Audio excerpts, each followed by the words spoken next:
Hello, everybody. This is my first episode on my YouTube channel. I have a covert narcissist mother. In this episode, I'm just going to be talking about why I started this channel and what I'm wanting to accomplish with it. As you can probably guess by the title, my mother is a covert narcissist, and I haven't spoken to my mother in 1.5 years. I don't allow her to contact me. I don't allow other people to come to me and pass along messages from her. It's called going no contact. And I'll explain in another episode the story that led to that decision. But at the time that I decided that, I did not know a thing about narcissism or that this was something that affects a person's parenting and how it affects it. Um, all I really knew is that my mom hurt me constantly. It just, every interaction, she had to insult me or make me feel like a burden and just said terrible things to me. And then when I would react to that, it was always, oh, I didn't say that. You have comprehension problems. You misunderstood. I didn't know about gaslighting. I didn't know about any of it. I just knew I was in horrible pain, that I had always been in horrible pain. And it was because of my mother. And I'm a mother myself. I'm a single mom. I'm in my 40s. It's taken me this long to better understand my mom. And I just knew I could not be mentally and emotionally healthy while I was being treated this way. And I couldn't be a good mother if I'm not the best I can be emotionally and mentally. And so I just had to make it stop. And I really finally came to see that the only way to get this to stop was to stop contact with my mother, because I had spent decades trying to get her to understand what she was doing to me, just figuring out what I could do or say to fix this. And I just came to realize that if it was ever going to be fixed, if she was ever going to listen to me, she would have by then. And now, a year and a half later, I have learned so much about narcissistic parental abuse and have come to see that my mom was abusive to me. She didn't just do these little things that were annoying or all these little excuses I used to make. My mom abused me for many years. And I have also learned there are so many people out there who have experienced what I have. And so often they feel alone. I did. Until I learned about this, I really thought I was the only person who had a mother like this. I didn't understand what was wrong with her or what was wrong with me or what was going on.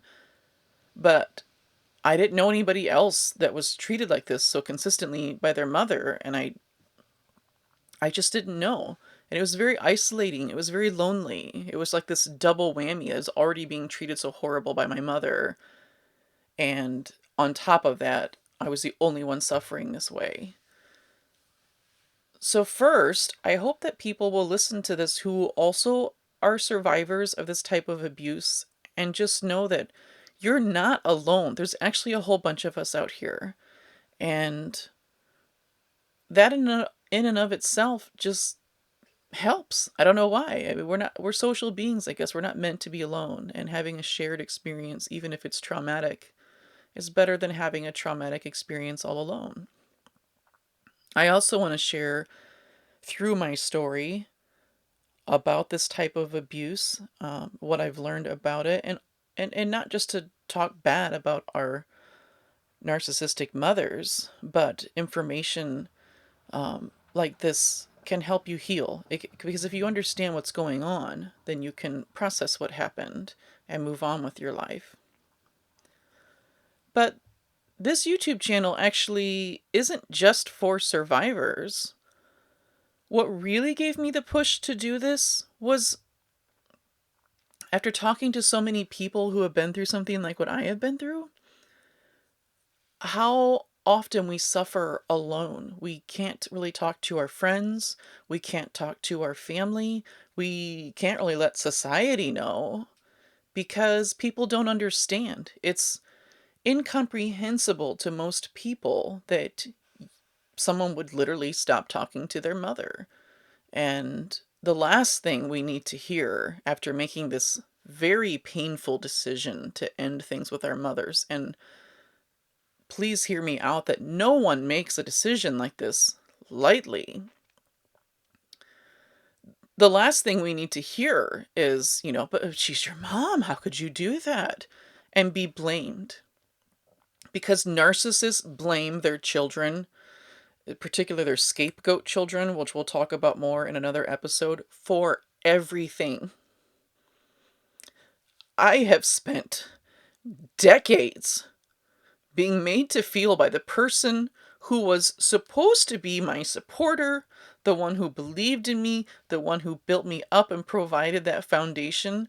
My experience with my mother was that I am a terrible person, that people can't stand me, that all the problems in our relationship are my fault because I'm so hard to tolerate. My mom used to tell me on a very regular basis, you are just a difficult child to love.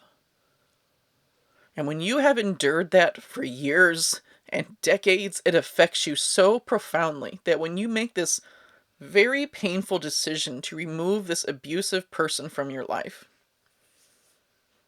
it can be so damaging to be then blamed by your friends, your family, by society at large, because you've already endured that so much and you need it to stop. And so many of us go no contact, and we're going through this terrible thing in our life, and we can't talk to anyone about it. And I would hope you can just sit and imagine like if your mother died or just some terrible thing that happened and you can't even tell people about it. You keep it a secret because people will then inflict more pain upon you instead of helping you and comforting you and being the support that they need. And so I hope some people will listen to this channel, hear my story, and be able to be a better friend to people like me, and to just have awareness out there so that people like me don't have to hide this so much, don't have to be so secret. Most people in my life do not know that I don't talk to my mother. Even relatives of mine have no idea because I'm too afraid to tell them because I know how they'll respond. In a Facebook group I'm in, a really great piece of advice somebody gave me was, if someone is not understanding this, ask them, what if I had a boyfriend who was treating me the way I've just described? What if I was dating somebody who said that to me and said it to me all the time? Wouldn't you be begging me to leave this person? But when it's a mother, I think, the role of a mother is so prized in our society, and I understand that. Most mothers will give anything, even their own lives, for their children. They love them so much. We have a day each year, Mother's Day. It's, from what I've read, the most celebrated holiday in this country is celebrating our mothers. So seeing this prized role in society, I'm sure it is really hard for people to understand that some mothers actually don't love their children. Some mothers can't stand their kids. Some mothers manipulate their children and use them for their own gain and really treat their children like objects, like a paper towel. You have your duty and then you're wadded up and thrown away. But it's over and over again. And I would love it if everyone understood that we wouldn't have to live like we're ashamed of the decision that we made, because it's actually something to be very proud of. It was so hard to cut my mom out of my life, not really because I missed her, although at the time I thought I did. It was more that I gave up the hope that I would ever have a mother. And if you have a mom who loves you, so it's hard for you to understand how someone could go no contact with their mom, that's something that I wish I could have more than almost anything. I always clung to this hope that if I just did the right steps, or just the right series of steps, that finally my mom would stop treating me this way and would be the mom I needed her to be. And because of that hope, I tolerated and endured so much abusive behavior from my mom. But I would get up and try again, and try again, and try again, and try again. And every time it ended with me being completely crushed by her. And so seeing that this was something I would never have, there was no hope that I would ever really have a mother. That is an exceptionally painful realization.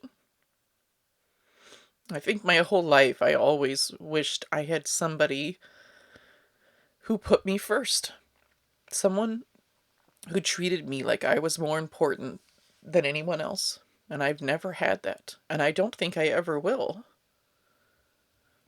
But to go through something like that and feel like you have to hide it, you can't talk about it, you can't get support, that makes it so much worse. And so I hope some people who come across this will listen, even if you don't have a mother like this, just to better understand, so that someday we can have a world where survivors can speak about their own life and not have to hide this terrible thing, and to have support while they grieve and lose something so important. But to any fellow survivors out there listening to this, I hope that the things I've learned in this last year and a half, and that I continue to learn and share, will help you. I really hope that some of you that are, in your 20s and you hear this can better understand your relationship with your mother and then make the decision that you need to make, because I wish I had known so much of this 25 years ago. I could have saved myself so much pain and so much disappointment. And it would really bring me so much joy and so much healing to know that I could help someone avoid all of that. I am not going to be writing a script for my episodes. If I say something incorrectly, I'll just correct myself. My son and I live in a travel trailer, and we travel full time. So you're probably going to hear some background noise. I'm not in a recording studio. I'm just here, me, raw, just sharing my experience and trying to do what I can to help others, to help myself, and to help make a better world for all of us. So tune in.